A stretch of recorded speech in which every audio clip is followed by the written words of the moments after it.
This is the third video in a series on casing design overview. The title page here shows my contact information.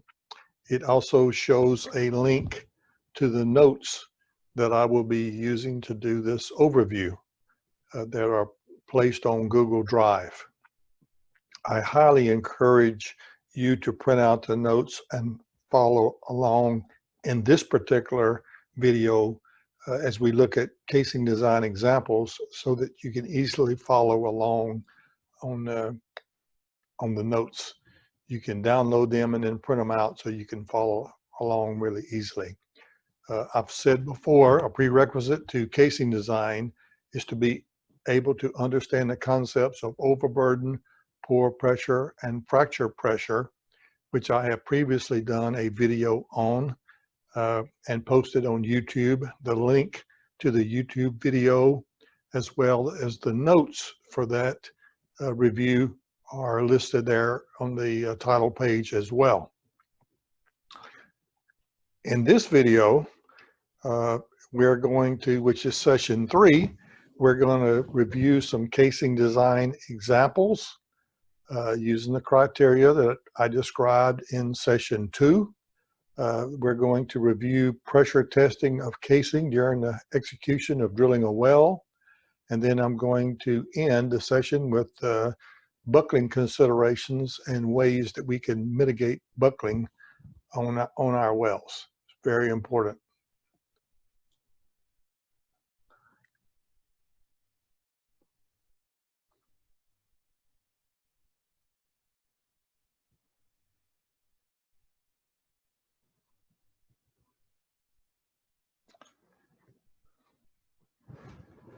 The first example that we're going to do or take a look at is surface casing. So we've got surface casing on this diagram set at 5,500 feet. And so I've listed here in the top, and you would have to get used to this template if you wanted to use this particular template to do your casing designs on. But so I've listed the casing that we're going to be designing is the casing that's at 5,500 feet. We're also going to do a burst load case for that casing string. And we're also going to do a drilling load case. Now, if you look at this diagram, I'm going to scroll down a little bit, you'll see that this casing that's at 5,500 feet here, and looking at the diagram, and if I ask the question, how far are we going to drill with that casing being in service? I hope you can see that looking at this diagram. So here's the casing at 5,500 feet. It is going to be only utilized to drill this well to 12,000 feet.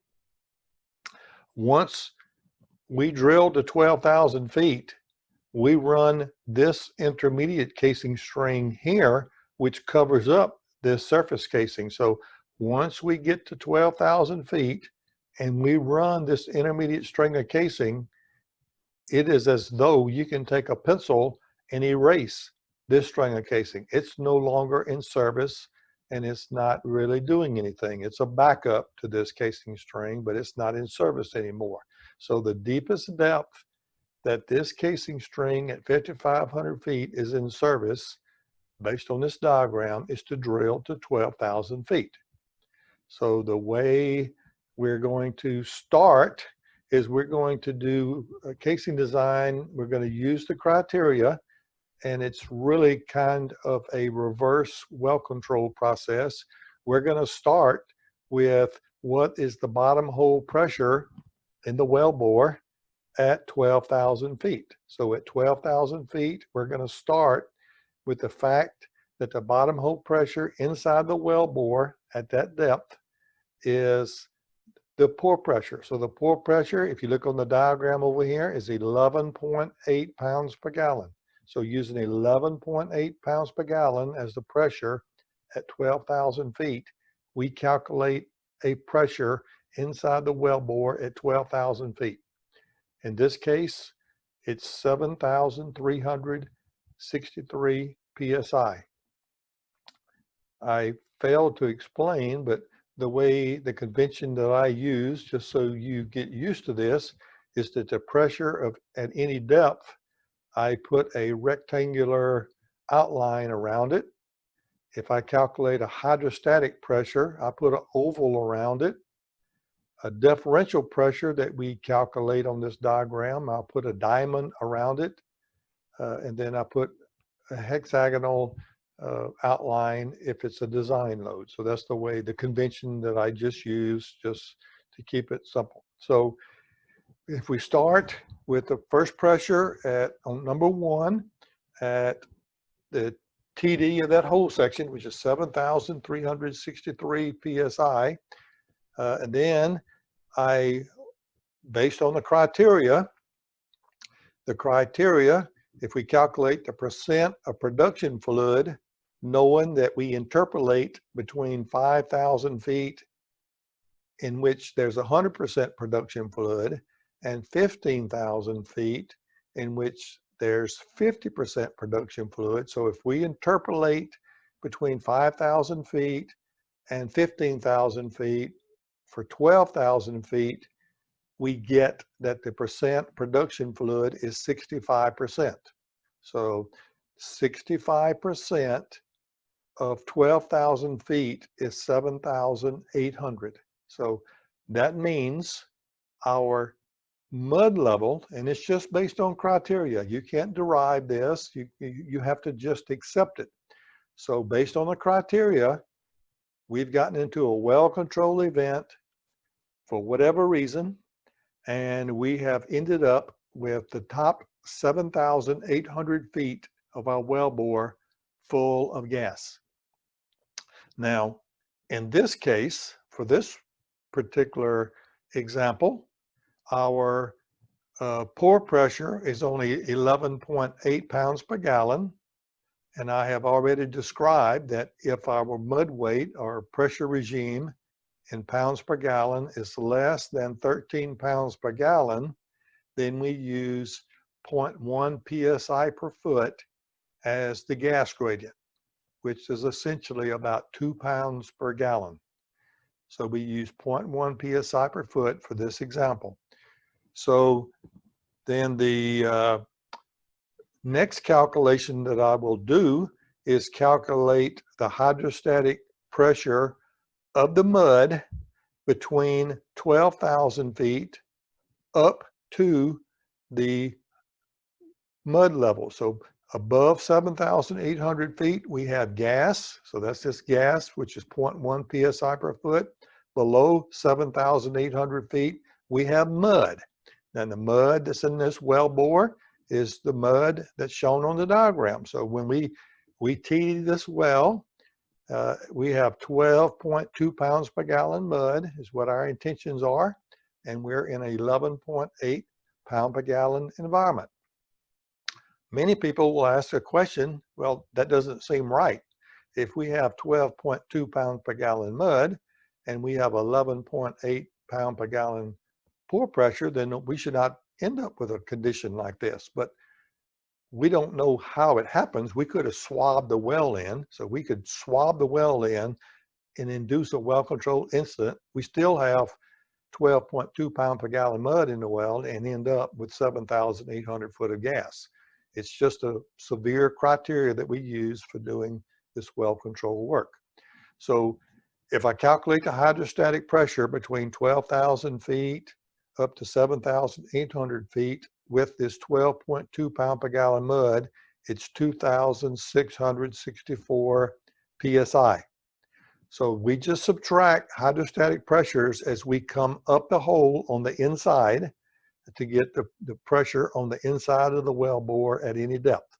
So if I subtract this 2,664 from the pressure at 12,000 feet, then I get the pressure at the interface between the mud and the gas is 4,699 pounds at 7,800 feet. The next node that I want to calculate is I'm going to calculate the pressure on the inside of the wellbore up at the casing shoe, which is 5,500 feet. So if we calculate the hydrostatic pressure between 7,800 feet and 5,500 feet, that's 2,300 feet of depth with a 0.1 gradient gas, which is 230 psi. So again, subtracting hydrostatic pressures as we come up the hole, if we subtract the 230 psi from the pressure that we have at 7,800 feet, that gives us a pressure at the shoe based on the criteria of 4,469 psi. Now, one of the considerations in the criteria is that your pressure does not exceed the fracture pressure. So if we compare this pressure based on the criteria to what the fracture pressure is, we'll see if that applies in this situation.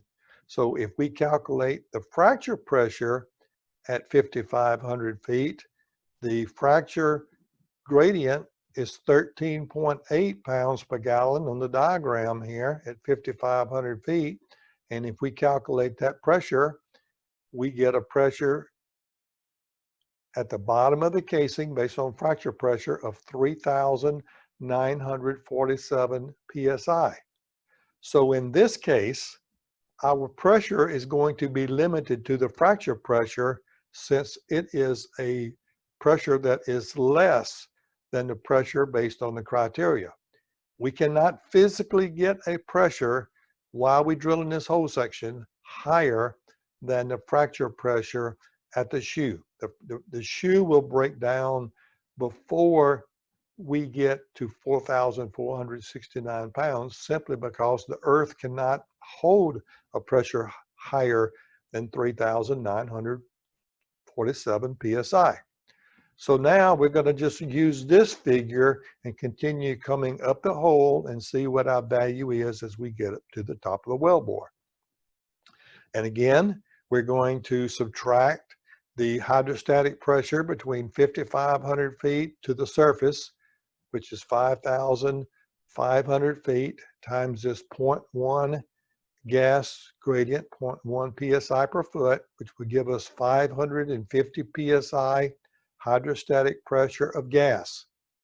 So if we subtract this gas hydrostatic from the fracture pressure of the shoe, then that will give us a surface pressure of 3,397 psi at the surface. So that will be our maximum surface pressure using the criteria.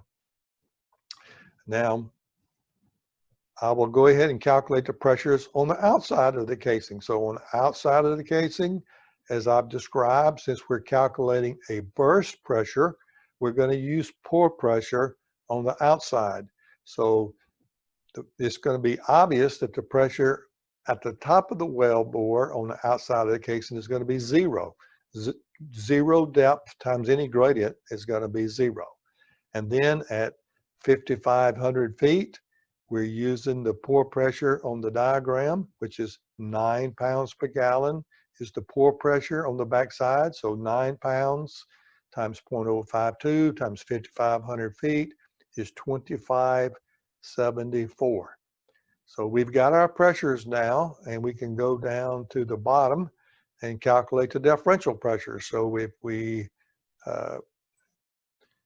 calculate the differential pressure at the top, it's going to be 3397 minus the pressure on the outside, which is zero. So the differential pressure at the top is 3397.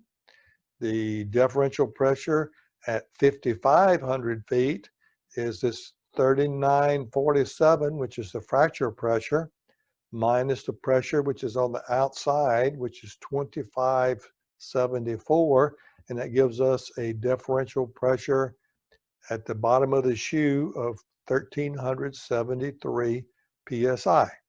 So if we compare the nodes and see where's our maximum load is at the top, 3,397 psi.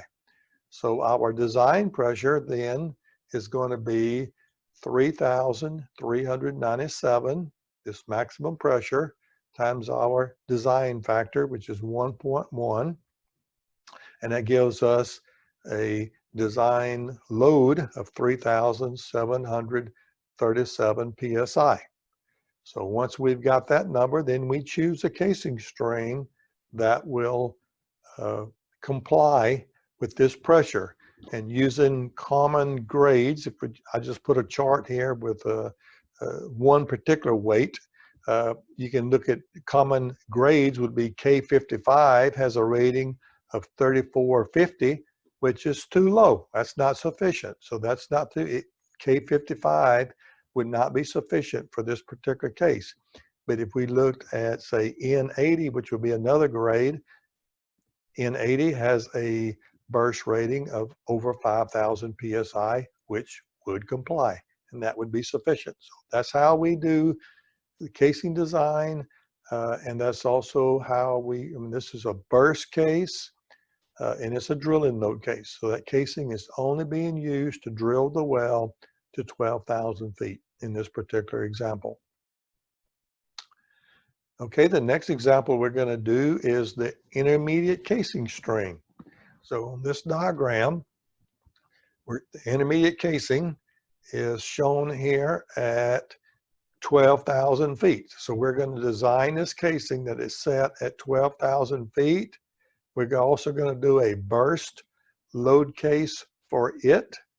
And we're also going to do the drilling node case.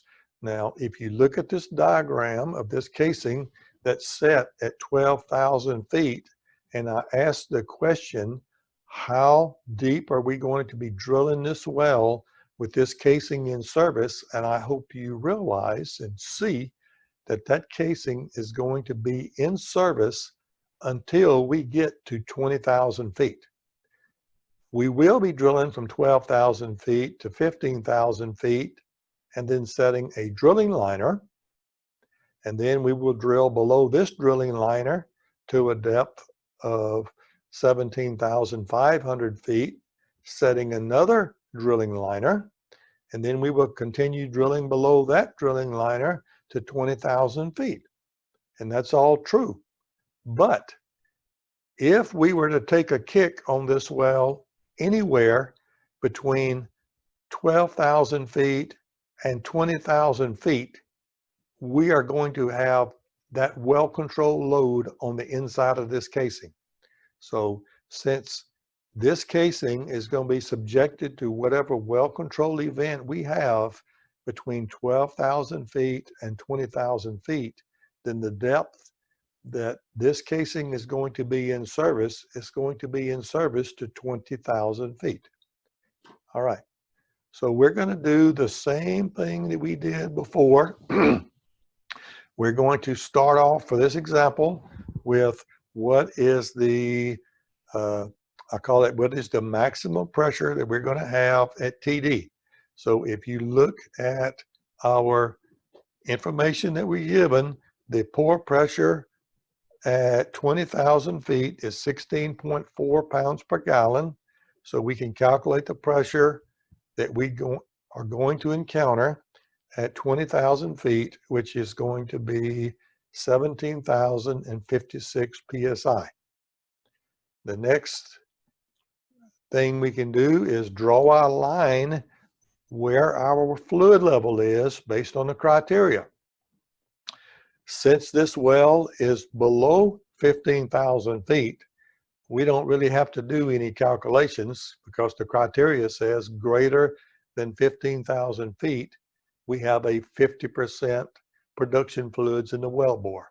So 50% of 20,000 feet is 10,000 feet. So our fluid level in the wellbore, you can draw a line on your diagram, it's going to be 10,000 feet.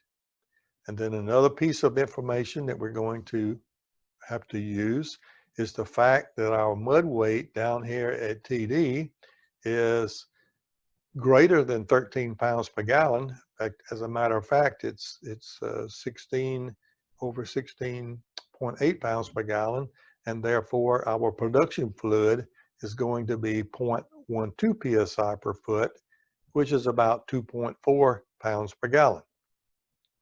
So if we go back to our diagram where we've calculated the bottom hole pressure, which in this case was 17,056 psi, what I'm going to do in order to see if our pressure exceeds the fracture pressure or not, then I'm going to calculate the pressure inside the wellbore at the previous casing shoe before I reach TD, which this liner at 17,500 feet is the deepest casing string that will be set before I reach 20,000 feet.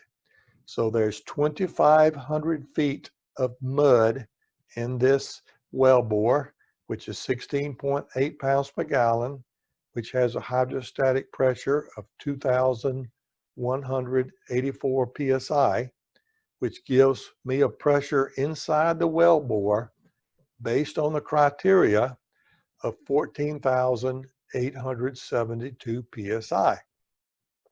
If I compare that to the fracture pressure at this depth, the fracture pressure on the diagram is 17.5 pounds per gallon. So that's the highest pressure I can ever have at this casing shoe.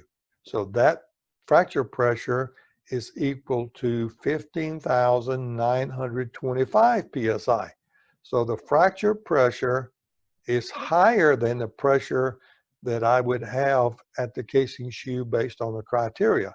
So in this case, our limiting pressure will be based on the criteria. So we will use the criteria and continue, which is 14,872 psi, and continue to calculate the pressures coming up the wellbore based on the criteria pressure.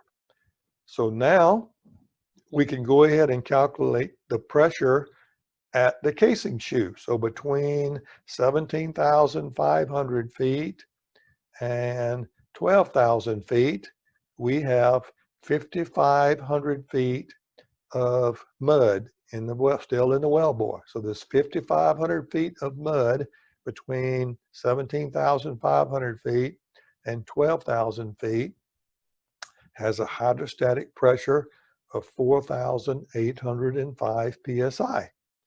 So then we can calculate the pressure on the inside of our casing. At the bottom of our intermediate casing is going to be this 14,872 minus the hydrostatic pressure between 17,500 feet and 12,000 feet.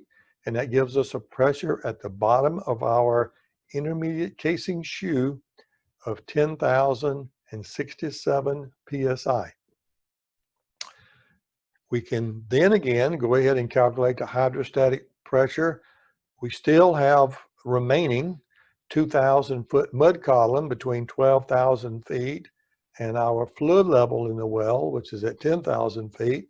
So that 2,000 foot of hydrostatic pressure is 1,747 psi of this 16.8 mud, which gives us a pressure in the wellbore of 8,320 psi at our interface between the mud and our gas at 10,000 feet.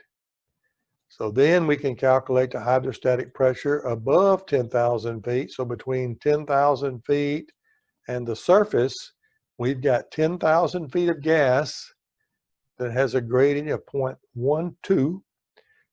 So that hydrostatic is going to be 1,200 psi. So the hydrostatic of this gas between 10,000 feet and the surface is 1,200 psi. So subtracting 1,200 psi from the 8,320 gives us a surface pressure of 7,120. Now we can calculate the pressures on the outside in any of the nodes we want to. On the outside, again, we're going to use pore pressure. So the pore pressure on the outside of this casing, looking at the diagram, is 11.8 pounds per gallon. That's the pore pressure that's locked in on the outside of that casing. And so at the top, 0 times any gradient is going to be 0 at the top. we can calculate the pressure at 10,000 feet using the 11.8 pore pressure. It gives us a pressure on the outside of the casing at 6336. And then we can have a pressure on the outside of the casing at 12,000 feet of 7,363 PSI. So now we have the pressures we need to go ahead and calculate some differential pressures. So if we then go ahead and do that, calculating our differential pressures, we've just seen at the top, the differential pressure is going to be 7120 minus 0, so which gives us a pressure, differential pressure at the top of 7,120 PSI. And at 10,000 feet, if we subtract the two pressures at 10,000 feet, we have a differential pressure of 2184. And then at 12,000 feet, we have a differential pressure of the 10,067 minus 7363, which is 2704. So another consideration that's listed in the criteria, so the maximum pressure at the surface based on the, I call it the kick criteria, which is having a 50% production fluids in the wellbore, you'd have a maximum surface pressure of 7,120 PSI. But another criteria that was listed is what is the fracture pressure at the deepest casing shoe less a saltwater gradient if its well is offshore. So like I say, if you got into a really severe well-controlled event, you tried to kill this well, you ran out of barite, the worst case, and you can't control the well, you've run out of ability to weight your mud up, you can always bullhead water down your casing to control the well until you get a plan of action in order to attack this well. So the last casing string on this particular example is at 17,500 feet, where the fracture pressure is 17.5. So if I calculate the differential pressure between having a full column inside the wellbore of 8.6 seawater and a 17.5 fracture pressure, then the fracture pressure is 8,099 PSI, which happens to be greater than the surface pressure. So since this pressure, the fracture pressure of bullheading, is greater than the, I call it the well-controlled criteria of having a 50% fluid level in the well, then we would design it based on the bullheading criteria. So the next step then, simple, is to calculate a design load, is use this value of 8,099 and multiply it times 1.1 to give us a value of a burst rating that we need of 8,909 PSI. If you look at the chart, if you look at any of the values that are greater than P110 or higher, they all have a burst rating greater than 8,909 PSI. Now, one thing I intentionally did not want to cover to great detail in this course was the idea of running, I call it, two different grades and weights of casing on a well. Now, if you had a particular reason to run two different lots of casing on this casing string at 12,000 feet, then we're going to need the casing that we just described at the top. It's going to have a rating greater than 8,909 PSI where we have the highest load. But if you wanted to, you could choose a casing that has a lower rating than the 8,900 PSI. And then you can just, I call it, create a relationship for the pressure on the inside of the casing and the pressure on the outside of the casing, and subtract the inside pressure, subtract the outside pressure from the inside pressure and set it equal to a casing that has a lower rating and see what depth you could run the casing up to that would qualify for the casing that you chose. So I've written the two relationships here for the pressure on the inside here.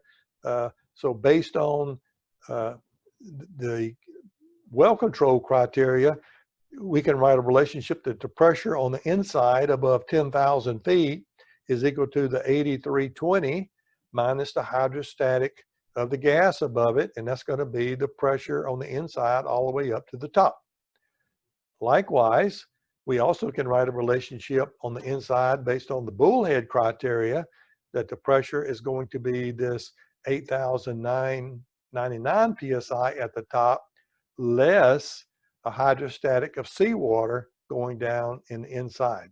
So we could, since the bullhead condition was worse than the well-controlled condition, if you wanted to run two lots, then you could write PI, which is this equation for this example, minus PO on the outside is equal to a casing that has a lower rating than 8,909. So if you happen to choose, say, S95 that has a rating of 8,150 PSI, you could determine the depth and solve for the depth that you could run that casing up to in this equation here, solve for the depth, and it would satisfy that relationship to run two lots of casing.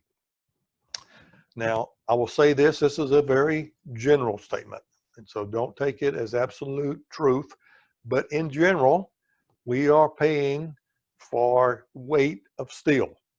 Now, a lot of times there's almost no difference in cost, or very, very little difference in cost between P110 casing and N80 casing. So sometimes it's almost of very negligible cost difference. So you have to have a really strong reason, I call it, to use a mixed string of casing. And because when you think about it, if you bring two different lots of casing out to your rig and you're putting them on your pipe rack, there's a lot of activities going on a rig. If you get one joint of casing mixed up and it's run in the wrong place, you have compromised all of this technical work that you've done in casing design. So it's not only does the work have to be correct on paper, but it has to be done absolutely correct on the rig. You cannot run a joint of casing in the wrong place.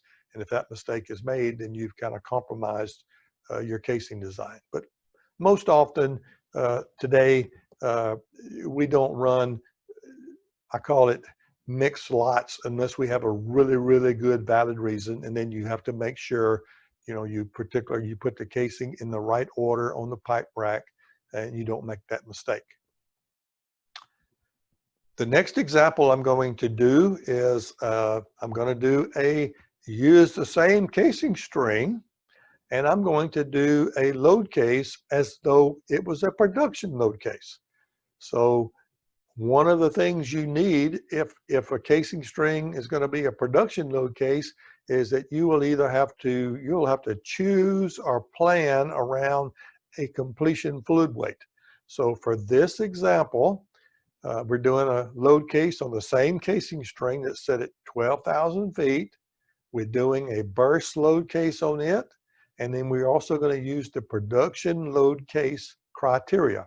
So based on this diagram, assuming we were going to complete this well this way, we're going to calculate what those loads would be.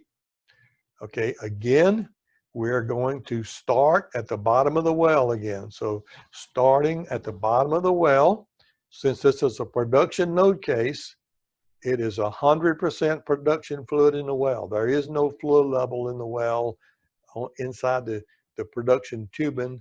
It's 100% production fluid, which is gas. So if we start with the bottom hole pressure, which again is the same value we had in the previous example of using 16.4 pore pressure, we have a bottom hole pressure of 17,056 psi, and then bringing 8,000 foot of hydrostatic of gas up to 12,000 feet to see what pressure we would have inside the production tubing at 12,000 feet. That hydrostatic pressure of 8,000 feet of gas would be 960 psi. So inside our production tubing at 12,000 feet, we would expect the pressure to be 16,096 psi. And then continuing on up the hole, if we have 12,000 more or additional feet of gas between 12,000 feet and the surface, that 12,000 feet of gas has a hydrostatic pressure of 1,440 psi, which will give us a surface pressure of 14,656 psi, subtracting 1440 from 16,096. Now the definition of the criteria of a tubing leak, and it does not matter where the tubing leak is, that when we get a tubing leak, we're going to have 14,656 psi on the gauge on the Christmas tree in the tubing, and then someone also happens to look over at the gauge on the casing. So if you looked at the tubing gauge, you're going to have 14,656 psi. And based on the criteria, you look at the casing pressure, and guess what? You got 14,656 psi on your casing pressure. That's the definition of what a tubing leak means. It does not matter where the tubing leaks. The mathematics will work out, even if your tubing leak is down here, say at 11,000 feet. What will happen is the tubing will leak at 11,000 feet and it migrates up to the top, and you end up with the same pressure no matter whether your tubing hanger is leaking at the top or you have a tubing leak somewhere deeper in the deeper than the surface in your tubing. So for this diagram, we happen to have 14,656 psi on the tubing. We have 14,656 psi on top of the casing. Now we chose 14 pound per gallon completion fluid. So if we calculate the hydrostatic pressure of the completion fluid, 12,000 feet of 14 pound per gallon completion fluid is 8,736 psi. So this completion fluid hydrostatic pressure is 8736. So then if we want to calculate the pressure on the inside of our casing, so on the very inside of our casing at 12,000 feet with 14 pound completion fluid, then we've got to add the surface pressure of 14,656 psi to our completion fluid hydrostatic pressure, which gives us a pressure at the bottom of the casing on the inside of 23,392 psi. Now, the pressures on the outside of the casing, which we've already calculated them, the pressure on the outside at the top is 0. The pressure on the outside at 12,000 feet is 7,363 psi. So therefore, we have all the numbers we need to calculate our loads. So if we go down to at the top of the well, if we calculate the differential at 0, at that node, we're going to take 14,656 psi minus the pressure on the outside, which is 0. So our load is 14,656 psi at that node. At 12,000 feet, our pressure is 16,029 psi, because we're going to have to subtract 7,363 psi from the pressure that's on the inside of 23,392 psi. So the pressure at the bottom of the casing is 16,029 psi. If you compare these two values, it's obvious that the greatest load is at the bottom of the casing. And the reason the greatest load is greater at the bottom of the casing is based on the fact that the completion fluid weight gradient is higher than the pore pressure gradient. The pore pressure gradient is only 11.8 pounds per gallon coming down on the backside of the casing, but the gradient on the inside of the casing is increasing at a rate of 14 pounds per gallon gradient. Therefore, the pressure load is greater at the bottom of the casing. If we had chosen a completion fluid weight of exactly 11.8 pounds per gallon, these two loads would have been exactly the same. It would have been 14,656 psi at the surface and at 12,000 feet with 11.8 completion fluid. And then if we had a lighter completion fluid than 11.8 pounds per gallon, the load at the bottom of the casing would be less than the load at the top of the casing. So using this maximum casing load of 16,029 psi, multiplying it times 1.1 design factor, we get a design load of 17,632 psi. So if we happen to take that number and compare it to the number of a casing that we would likely use to drill this well, then we would see that none of these casing strings would comply or be sufficient to complete this well, which means that we would have to run a tieback string. We would either have to change this string of casing if we wanted it to be a production load case, or more than likely we would have to run a tieback string of casing from one of these liners in the well. So this casing is run at 12,000 feet, so we would have to run a tieback string of casing from either this liner top or this liner top, more than likely, to complete this well.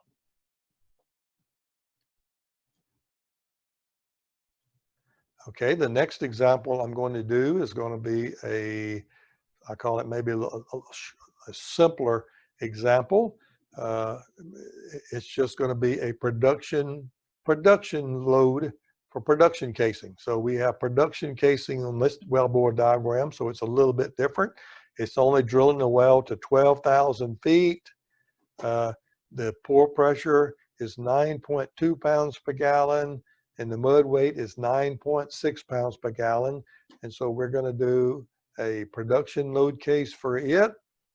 And one of the things that I put on this diagram is that the completion fluid weight is 10 pounds per gallon, and that we're going to be doing a stimulation treatment down, let's say, a gravel pack with 11,000 psi treating pressure. So with 11,000 pounds treating pressure, we're going to be doing that stimulation treatment.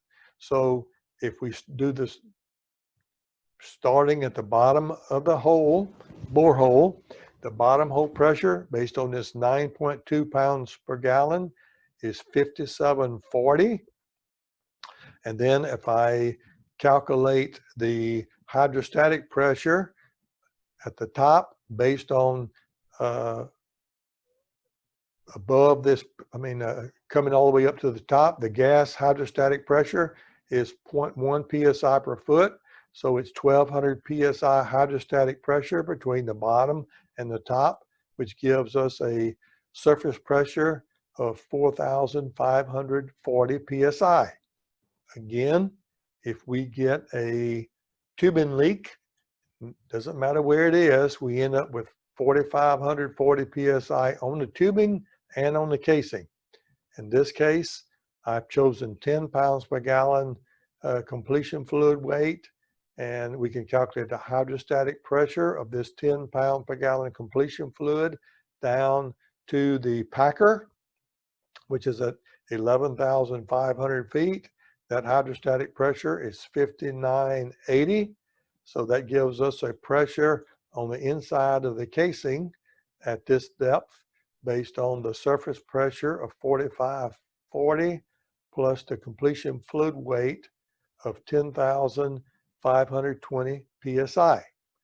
And then we can calculate the pressures on the outside of the casing. It's going to be 0 at the top. Using the 9.2 pore pressure, it's going to be 5502 at 11,500 feet, and it's going to be 5740 at the bottom of the casing at 12,000 feet. So now we have all the values that we need to choose. So the differential pressure at the top of the well is, we can see it's 4540 minus 0. So the differential pressure at the top of the well is 4540. At 11,500 feet, the differential pressure is 5,018. It's going to be 10,520 minus the pressure on the outside, 5502. The treating pressure is 11,000 psi. So the casing above 11,000 feet, the design load for that particular casing has to be this 5,018 times 1.1 is 5520. So above the gravel packer, the casing would have to have a rating of 5520, and then the casing below 11,500 feet that's going to be exposed to the treating pressure would have to have a rating of 11,000 psi times 1.1, which is 12,100 psi. So here's a list of the casing strings, and so you would have to choose a casing, like I say, above the gravel packer. You could use the rating that is 5520, and below this gravel packer, which could be exposed to this screen out pressure of 11,000 psi, it has to have a rating of greater than or equal to 12,100 psi to avoid rupturing that casing if a screen out occurs. Now, for this same particular well, if we did not have tubing in it, like an unconventional well, and we were doing the treating down this entire string of casing, just pumping from the surface, bullheading our fracture fluids down this string of casing, and let's say the treating pressure was 6,500 psi, then our design load for that condition would have to be 6,500 pounds times 1.1, which will be 7,150 psi. So we would have to run casing that's rated at 7,150 psi, even though once the well is on production, the greatest load is only 5,520 psi. But while we're doing that treatment and it screens out, we would have a greater load on the wellbore. All right, so I hope that really helps you understand about treating pressures and stimulations, why we have to take that into effect. The next example we're going to do is a collapse. So we're going to do this is the first collapse load that we've done. It's going to be on the casing string that's at 12,000 feet. So we're taking a look at the casing string that is set at 12,000 feet, and we're doing the drill and load case for that particular casing. And again, it's going to be utilized to drill the well to 20,000 feet. All right, so it's going to be utilized to drill this well to 20,000 feet. So, you know, the first criteria that I did, I mean, you'll see been using these diagrams, you can do the pressures on the outside first. If you want to, the pressures on the inside first. As long as you understand the criteria and apply the criteria, it doesn't absolutely matter where you start. But I do know, in fact, that this is a collapse load. We're talking about the fact that the mud level is going to drop in this well, and I'm going to have, it's one of those conditions where somebody said we lost returns, and it wants to, the well wants to suck the hard hat off your head. You know, That's the expression people will use. We lost returns. So we have zero pressure at the surface. And if we want to calculate where the mud drops to, our mud weight when we on this well is going to be the 16.8 pounds per gallon mud, which is, when we calculate this at 20,000 feet, our mud is 16.8 pounds per gallon. So if we want to see how far it's going to drop, as though we drilled into a 9 pound per gallon pore pressure cave, then the mud drop is going to be the 16.8 minus 9 over 16.8 times 20,000 feet, which is 9,285 feet. So that's how far the flood level is going to fall. And I went ahead and drew this line on my diagram. You can calculate this several ways. You can calculate the fact that based on the criteria of a bottom hole pressure of 9 pounds per gallon, that the pressure at the bottom of the well would be 9,360 psi. It's 20,000 feet times 9 times 0.052. So it's 9,360. So if we say, okay, how much column do I need to do that? Then you can calculate the column, subtract it, and you'll still get the same depth that the mud drop is going to fall to, 9,285 feet from the surface. All right. So next, I'm going to calculate the, let's see, on my diagram here, I calculated the pressure of 2,715 times 0.052 times 16.8 equals 2372.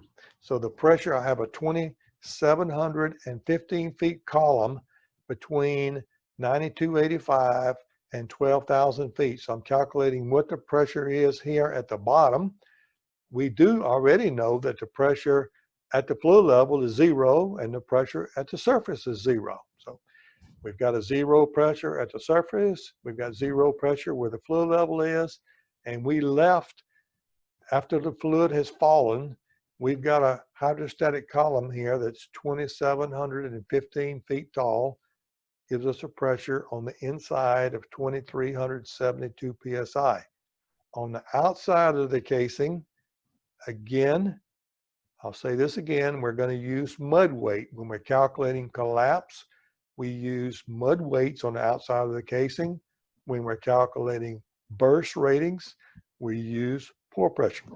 So the mud weight that's on the outside of this casing is this 12.2 pound per gallon mud on the outside of the casing that was left there when we cemented that casing. So the pressure at the top is going to be 0. The pressure at the flood level, where the mud drops to, is 9,285 times 0.052 times 12.2, which is equal to 5,890 psi. At the bottom of the casing, the pressure on the outside is 7613 based on 12.2 pounds per gallon.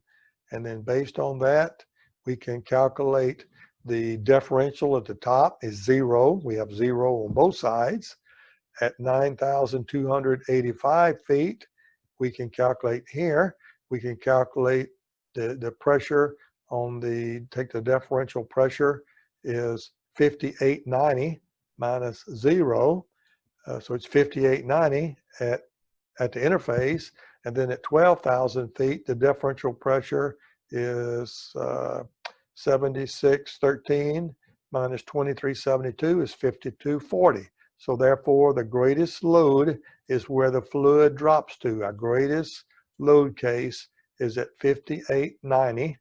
And it turns out that based on what I had explained about the burst load, if you chose a casing that would suffice for burst load, it's going to almost automatically suffice for collapse. So you look at all the collapse values on here, and they're all going to be sufficient for the casing that we would choose that meets burst condition is going to meet the collapse condition for drilling a well. So that's the way you would do a collapse load for drilling load case. It's pretty easy to do.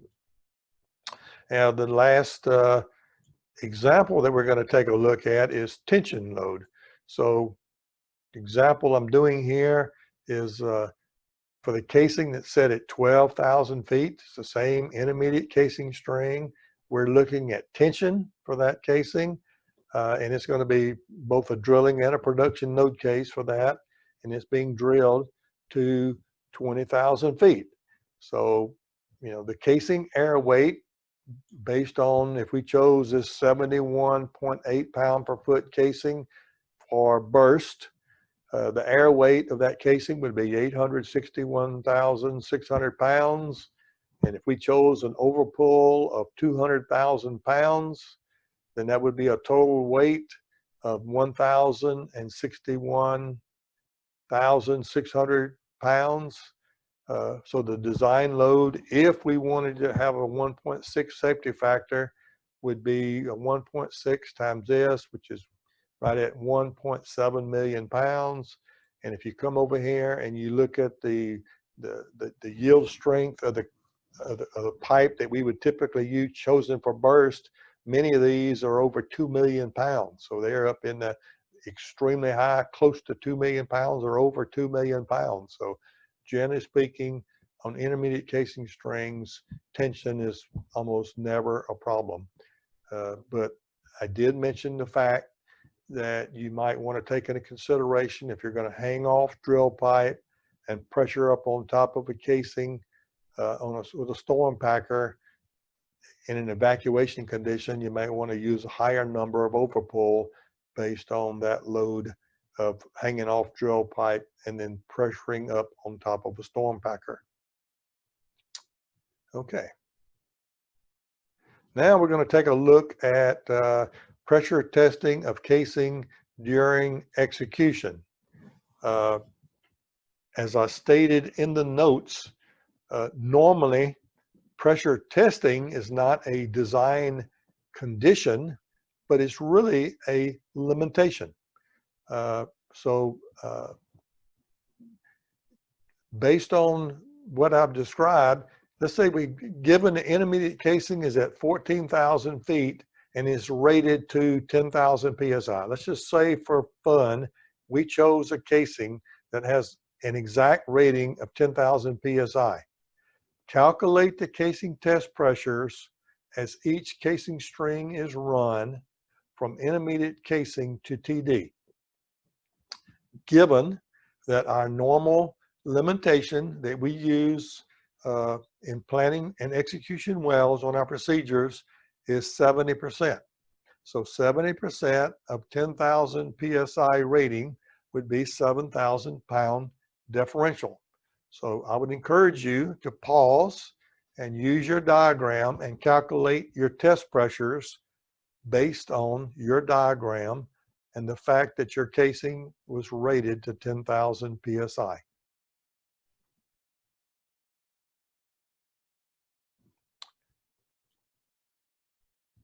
Well, I hope you were successful in doing that. We're going to take a look at this. This example, the reason I put it in this overview is that this is an awful bad mistake that is made actually more often than probably should be when people don't understand what's going on. You have to remember when a casing is being subjected to a well control event, it's not entirely full of heavy mud when you get this high pressure load at the top of the well that we've calculated, this high burst load. In fact, it may be 50% or 70% production fluid, which is a very light 2.4 pound per gallon gas inside the casing to get that high pressure. But when we are doing casing pressure test, it is full of whatever mud we have in the well, which quite often can be very high mud weights. So let's take a look at this example that I've created here at 14,000 feet. the initial test would run. So on this case, the static differential on this casing that has been set at 14,000 feet here is that even while the rig supervisor is eating lunch, before anything has been done, after you've nippled up and tested BOPs and before you've even started going in a hole or doing anything, that well bore sitting there in a static state based on discussion we've had. We have pore pressure on the outside, which is 11.5 pounds per gallon, and it has 12 pound per gallon mud on the inside when we ran that casing and cemented it. So we have a static differential on that casing. I call it doing nothing, of 364 PSI. So therefore, if our casing maximum limit we want to test to is 7,000 pounds differential, and our highest load is going to be down here at the bottom, then we want to subtract off this differential pressure because of the mud weight. So our test pressure limit should be 7,000 minus the 364, which would be a test pressure of 6636. And as we go deeper, this is where the mistake often happens. Somebody writes that number down, and then you run another liner, and then someone wants to test it to the same pressure, because that's what we did 4 days ago. We tested to 6,600 pounds. Why don't we do it again? Okay, so after we run this casing at 18,000 feet on this diagram here, we ran this casing with 15 pound per gallon mud. So in this diagram, we have 15 pound per gallon mud.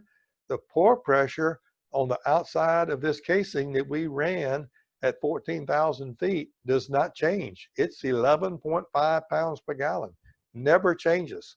So the differential pressure, by the fact that we have 15 pound per gallon mud inside this intermediate casing, and we have 11.5 pore pressure, that is a differential on the bottom of that intermediate casing of 2548 PSI. So if we subtract this 2548 differential pressure because of the mud weight being on the inside and pore pressure being on the outside, then that gives us a test pressure after we set that liner of being 4452. So it decreases significantly when we run that liner. And then at the well TD, before we start completing the well, the pore pressure again doesn't change on the outside of that intermediate casing string. It's still 11.5 pounds per gallon, but the mud weight on the inside is 17 pounds per gallon. So in this case, the static differential, before we even, I call it going a hole with a drill pipe to test our casing, is a little over 4,000 PSI. So if we subtract 4,004 PSI from our 7,000 pound differential limit, gives us a test pressure of about 3,000 PSI. Again, this is an awful bad mistake to be almost on a well's TD and someone pressures up on a well and thinking that the casing is good for 10,000 PSI, so I'm going to test this casing to 7,000 PSI, and they rupture the casing at the bottom. They don't rupture the casing at the top. They rupture the casing, that intermediate casing near the bottom, because they have that high mud weight in there.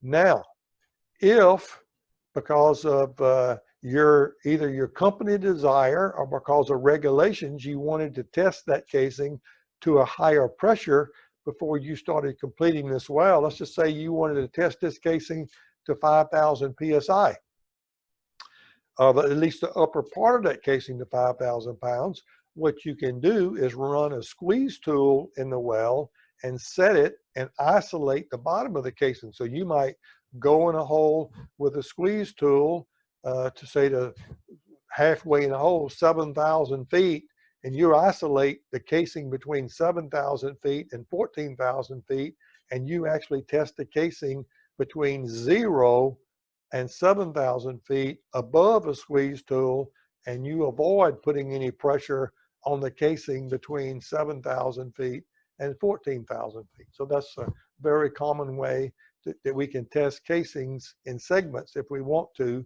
avoid rupturing our casing due to this high static mud weight.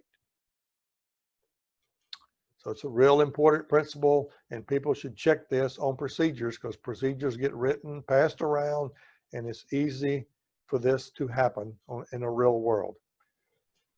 Last topic that I'm going to describe in this video is buckling considerations and mitigation measures. There are two types of buckling that can occur, sinusoidal and helical. Both of these buckling conditions can be predicted by equations that I'm not going to go over, but I think all of us can imagine things buckling as you put a compressive load on both ends of a piece of pipe, how it could buckle. Buckling is a design condition based on effective tension of the casing. So we're going to talk about effective tension. Changes to effective tension caused by changing temperatures or pressures can cause the tube to become unstable and buckle. The effective tension equation that governs the buckling condition, and so if you don't remember anything else, kind of remember what information is in the effective tension equation. So effective tension equation is fact that it's equal to the actual tension. So F sub Z is the actual tension minus the pressure on the inside of the casing times the cross-sectional area of the inside of the casing plus the pressure on the outside of the casing times the cross-sectional area of the outside diameter, using that. So that's the equation that is the controlling equation for determining if you're going to have buckling. So again, here's the effective tension equation. So effective tension equation again, as long as effective tension here exceeds the buckling load limit, which is F sub C, which is predicted by the buckling equations, then you won't have buckling. But if effective tension is less than the buckling load, then you can. So here's the statement that explains that. So if effective tension is greater than the buckling load limit, you won't have any buckling. But if it is less, then it can be unstable and buckle. So that's all right. So here's something that happens on us when we're drilling a well. So let's take an intermediate casing, the one that we just looked at, in which it was run, I believe, with 12 pound per gallon mud. So at the example that we just looked at a minute ago, this example that we at 14,000 feet, that casing was run with 12 pound per gallon mud. Okay, but later on, in drilling the well below that, they increased mud weight. So this casing is cemented at the bottom and it's hung off at the top. So the casing can't move at the top and it can't move at the bottom. But yet, what happens is exposed to that casing. We go deeper in the wellbore, so we increase the mud weight. The mud weight goes up from 12 pounds per gallon to 17 plus pounds per gallon on the inside, and then the temperature increases. If you look at the effective tension equation, what happens to effective tension as we increase mud weight? That's this term right here. When we increase mud weight, we are increasing the pressure on the inside. So it is decreasing effective tension when we increase the mud weight. Also, the temperature goes up. So the fact that the temperature goes up, it results in a compressional load on this casing string. So the combination of weighting the mud up, which decreases effective tension, and the temperature increase from encountering temperatures down here at 20,000 feet versus 12,000 feet has a tendency to both of those effects, is to decrease the effective tension in this string of casing, causing it to buckle. So if you don't do anything about that, then it can buckle, and the results of that can be actually pretty severe.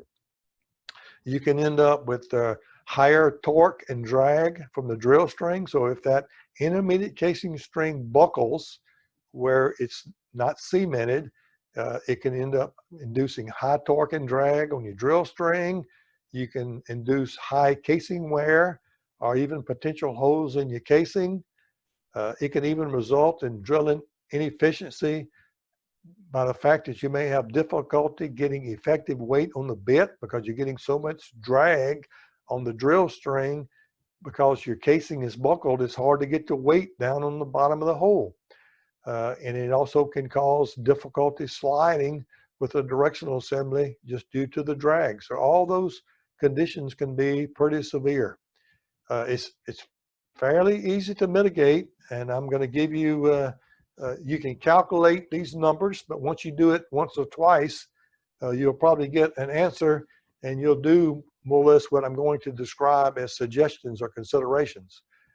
After running a long intermediate casing string, which is likely to experience buckling overpull the casing an amount greater than the force that will be created by the mud weight or temperature effects. So if you go through the calculations on a well, you actually only do it once or twice and see what kind of effects you're going to get of effective tension change due to the temperature changes and the mud weight changes. You're probably going to end up with numbers somewhere in the range of like 60, 80,000 pounds. So what I'm saying is overpull the casing by say 80,000 or 100,000 pounds when you put the slips in greater than a hook load, and therefore you will mitigate buckling, because as it heats up or as it tries to increase your mud weight, it just goes back to neutral instead of going into compression and going into buckling. So you can either overpull it from the top if you have standard slips, and if a mandrel hanger is utilized on the well and your casing is being run off bottom, like if you use a mandrel hanger and you plan on landing it on a wellhead, say 50 feet off bottom, when you bump the plug, you can bump the plug and hold the pressure on your casing while your cement partially sets and trap that extra overpull in the casing. So an example I put here is for 9 5/8, 53.5 pound casing that has a 8.535 ID and an area of 57.2 inches. If we bump the plug with 2,500 pounds and we hold that pressure, then we will create a force down of the pressure times the area of 143,000 pounds. So you will create that force down when you bump the plug. So it's just like pulling on the casing from the bottom. Instead of pulling on it from the top, you're pulling on it from the bottom. And actually, if you have your mandrel hanger just off seat, you will watch the load go up on your hook load will go up when you bump the plug. So you'll get that increased tension on the casing as you bump the plug, hold that. You just pick it up like 1 inch or whatever off seat, and you'll see that go up. Other ways to, I call it mitigate buckling, is you can reduce the length of unsupported casing. So obviously, if you have casing at 14,000 feet, instead of say cementing it from 14,000 feet up to say 1,000 feet, which would be a 3,000 foot column, you can cement it a lot longer. So the less length of unsupported casing you have, the less amount of buckling you're going to have. Now, a little trick I'll also share with you, it has nothing to do with drilling of a well, but I drew this on the diagram here. If you have a problem that you completed a well and you're trying to get through a packer, you can see that in order to, from the equation that I just described, if you're trying to get through a packer and you're having a difficult time getting through the tubing right above the packer, one thing you can do to increase the effective tension is pressure up on the outside of the tubing. So you're wanting to increase effective tension. So if you have a well that's cased and you can pressure up on the outside of your tubing, so by putting pressure on your annulus increases the effective tension. And I've had many cases where I could not get down with wireline tools, but when I pressured up on the casing, it straightened out the tubing enough that allowed me to get through the I call it the packer assembly with my wireline tools. And then at the end, I put just a sheet that you can print out and use for doing some other casing design work on. I hope you have enjoyed this video. Again, my contact information is on the cover sheet. You can print out the notes from this video series. I strongly encourage you to go back and look and make sure you understand the concepts of pore pressure, overburden, fracture pressure, and review these YouTube and notes if necessary. And then just to wrap up with what we've covered in these sessions, we've talked about the engineering responsibilities of casing design. We've reviewed the functions of the different casing strings. We've talked about the primary casing loads. We've talked about the casing applications, in which casing could be used just for drilling, or it could be used for drilling and production, or just production operations. We've reviewed the fluid gradients and the salt loads that the well would experience that we've got a design for. We talked about selecting casing setting depths and sizes, such that when we do casing setting depths, we start from the top down and mitigate loss of returns.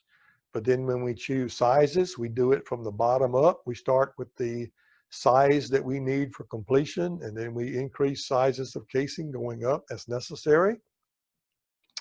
We talked about the fact that you've got to start off with a wellbore schematic in order to do casing design that has your pore pressures, your mud weights, and your shale fracture gradients on it in order to do casing design work.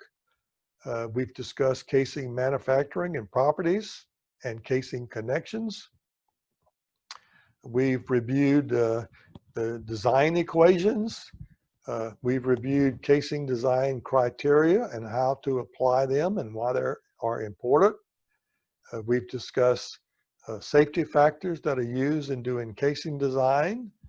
And then I provided you with a casing design general procedure, as well as a recommended sequence of casing design activity in which you don't have to repeat the work you do.